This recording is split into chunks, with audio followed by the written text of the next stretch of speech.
Assalamualaikum warahmatullahi wabarakatuh.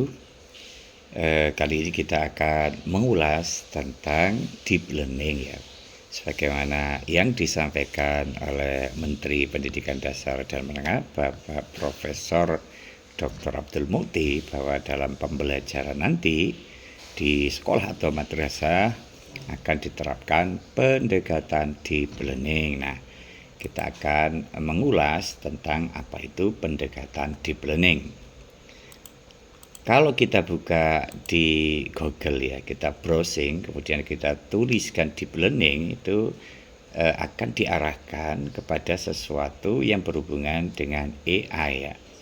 Pada arsitektur diagram Venn ini memang istilah deep learning ini merupakan perkembangan dari sebuah inovasi AI ya, yang mula-mula AI sebuah teknologi yang mencoba untuk meniru kecerdasan manusia yang dimasukkan dalam sistem komputer ya.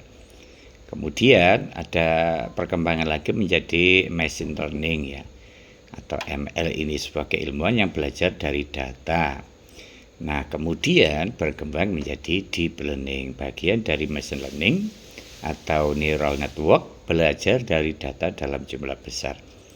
Tentu saja yang dimaksud pendekatan deep learning ini tidak semata-mata yang digambarkan dalam diagram Venn ini ya. Bagaimana sekarang kita mengulas tentang istilah deep learning dalam dunia pendidikan ya. Awal mula istilah deep learning itu disampaikan oleh seorang ilmuwan bernama Marton dan Saljo pada tahun 1976 ya. Marton ini menyatakan bahwa ada dua pendekatan utama dalam pembelajaran. Yang pertama surface learning atau pembelajaran permukaan ya, di mana pada tahap ini, pada pendekatan ini, siswa hanya menghafal informasi tanpa memahami konsep secara mendalam. Jadi sifatnya ini hafalan ya. Kemudian yang kedua adalah deep learning, pembelajaran mendalam ya. Siswa berusaha memahami makna, menghubungkan konsep, dan menerapkan pengetahuan dalam berbagai konteks ya. Tentu dalam penerapan pembelajaran, kedua pendekatan ini dibutuhkan ya, sesuai dengan konteks materi ya. Misalkan ada materi itu yang memang peserta didik atau para murid itu menghafal misalkan ya, kepentingan untuk menghafal, misalkan kalau matematika ya perkalian dan lain sebagainya, kalau kimia itu ya menghafalkan nama-nama unsur dan lain sebagainya ya.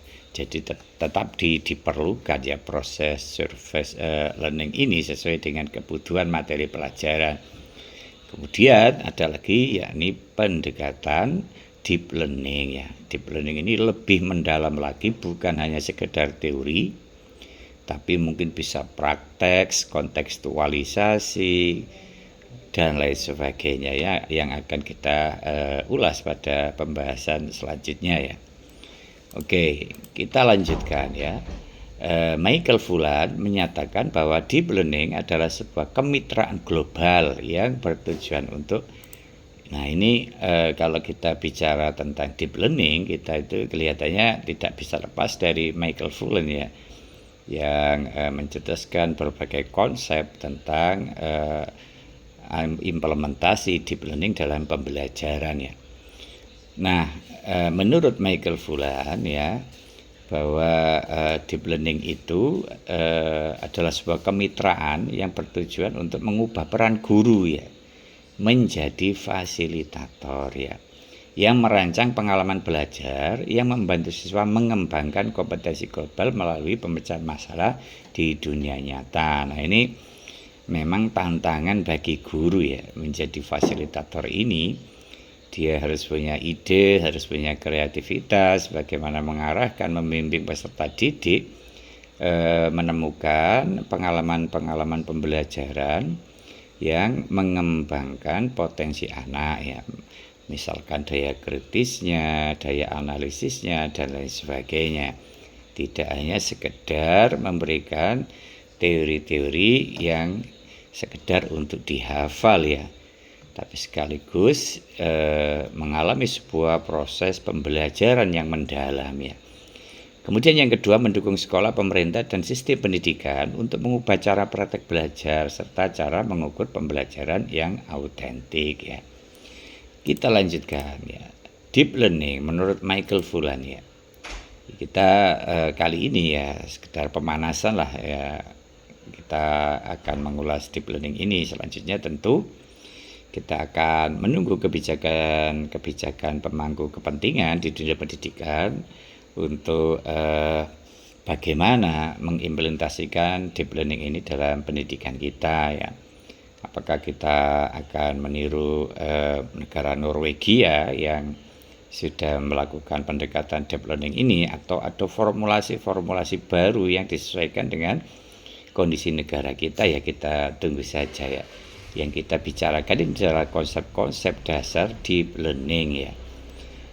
Deep learning menurut Michael Fullan, pendekatan pendidikan yang bertujuan membekali siswa dengan kompetensi global ya, untuk menghadapi tantangan dunia yang semakin kompleks. Diperlukan kerangka pembelajaran yang terdiri dari 3 elemen utama. Nah, menurut Michael Fullan, deep learning ini itu akan berjalan dengan baik ya, apabila ada 3 elemen utama ini yang diterapkan. Yang pertama adalah lapisan inti, yaitu 6 kompetensi global yang kita singkat dengan 6C ya. 6C yang dimaksud yang pertama adalah karakter ya, membangun tanggung jawab, empati, dan ketahanan. Kemudian citizenship atau kewarganegaraan ya, kita singkat saja ya. Kemudian collaboration, communication, creativity, dan critical thinking ya. Ini sebagaimana yang kita kenal dengan kecakapan abad 21 ya. Ini adalah kompetensi intinya dalam sebuah pendekatan deep learning nanti itu ya. Kemudian bagian yang kedua adalah praktek pembelajaran untuk mendukung penguasaan 6C tadi ya. Diperlukan kemitraan yang melibatkan semua stakeholder ya, baik itu siswa, guru, orang tua, dan komunitas yang lain ya. Kemudian lingkungan belajar, ruang belajar yang mendorong keterlibatan aktif dan pembelajaran yang bermakna. Kemudian pemanfaatkan teknologi digital. Nah, ini berarti madrasah atau sekolah mempunyai sarana prasarana teknologi digital ya. Kemudian praktek pedagogis atau pedagogical practice, strategi pengajaran yang inovatif dan relevan dengan kebutuhan siswa. Yang ketiga adalah lapisan terluar, yaitu kondisi sistemik ya. Ini meliputi penyelidikan kolaboratif, proses refleksi dan eksplorasi bersama antara semua pihak, kondisi sekolah, kebijakan dan budaya sekolah yang mendukung pembelajaran mendalam atau deep learning. Kemudian kondisi distrik ya, dukungan dari tingkat distrik untuk memperkuat inisiatif pembelajaran, termasuk pemerintahan tentu saja ya, pemerintahan mulai dari desa, kecamatan, kabupaten, dan sebagainya. Kemudian kondisi sistemik ya, pendekatan terpadu di semua tingkat sistem pendidikan untuk memastikan keberlanjutan pembelajaran mendalam. Nah, itu sekedar kita bicara tentang konsep-konsep dasar tentang deep learning secara umum ya. Nah, deep learning ini dirancang untuk membantu siswa memahami pelajaran secara mendalam dan aplikatif ya. Tidak hanya sekedar menghafal, menguasai teori, tapi juga mungkin dipraktekkan ya. Atau peserta didik diberikan pengalaman belajar yang berhubungan dengan materi yang disampaikan ya.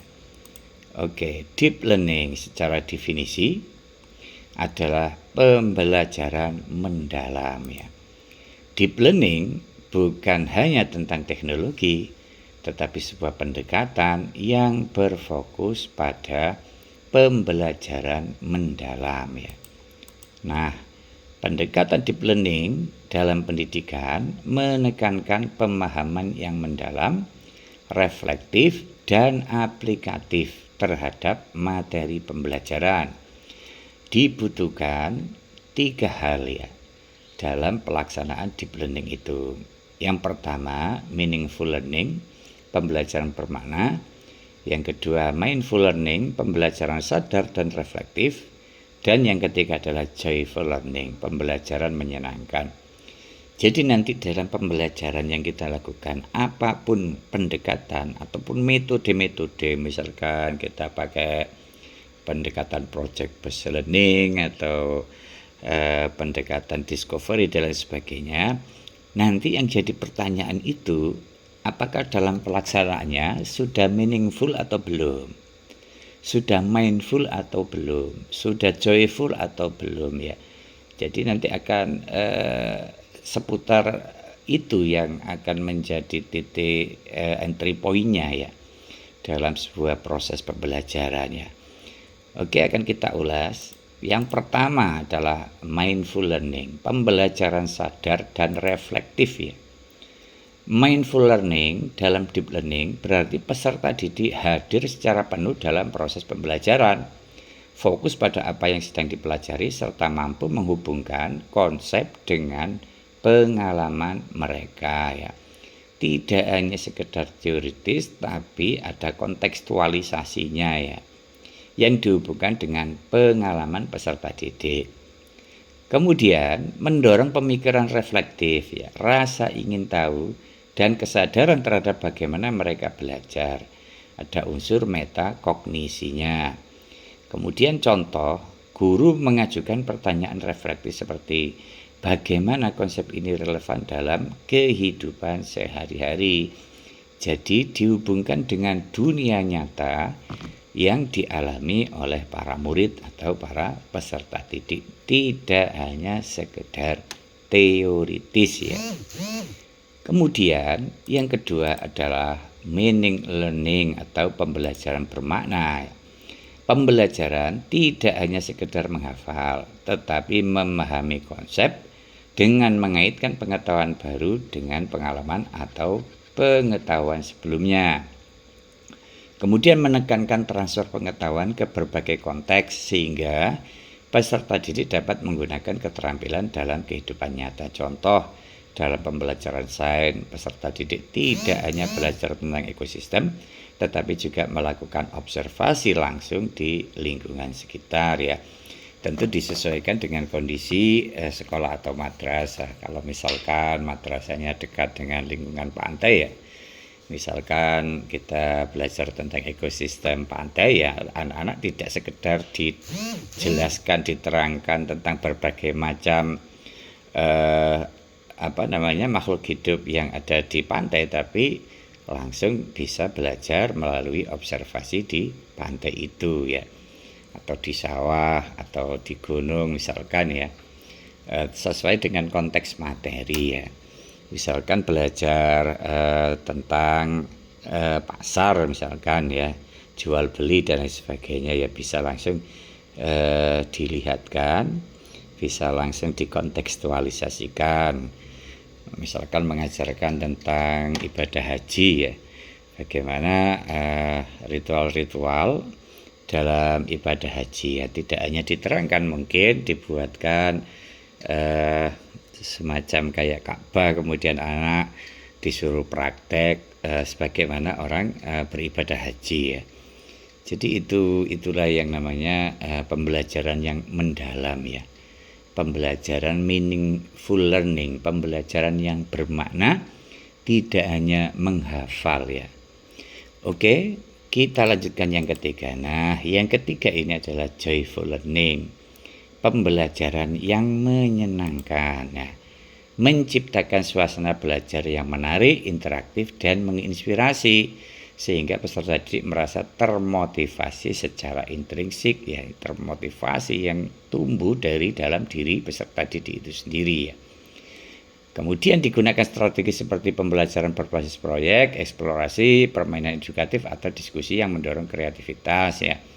Tidak hanya sekedar menggunakan metode ceramah, anak suruh duduk mendengarkan, tidak boleh banyak gerak dan lain sebagainya.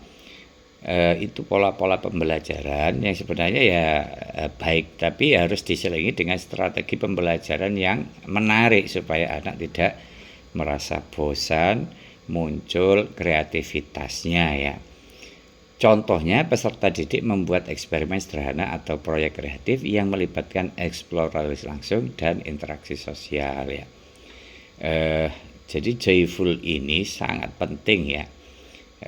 Anak merasa nyaman sehingga diharapkan kalau kondisi pembelajaran itu anak merasa senang, anak merasa nyaman, potensi-potensi kognisinya itu bisa berkembang dengan maksimal ya.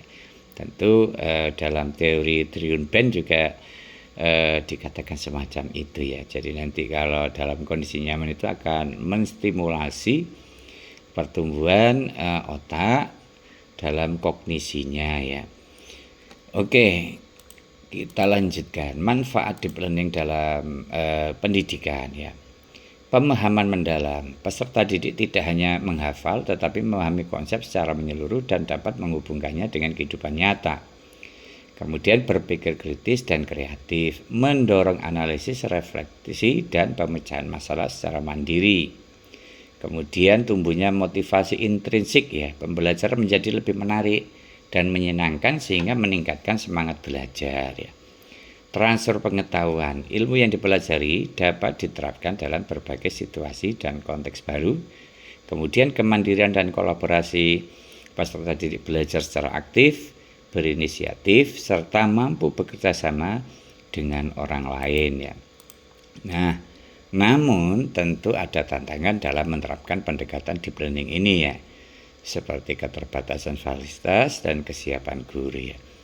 Jadi mengubah sebuah paradigma guru sebagai fasilitator itu tidak mudah ya, karena harus punya kreativitas, harus punya inovasi, mengembangkan diri, mengembangkan metode-metode pembelajaran yang penuh dengan kreativitas dan inovasi dan menyenangkan itu tidak mudah ya.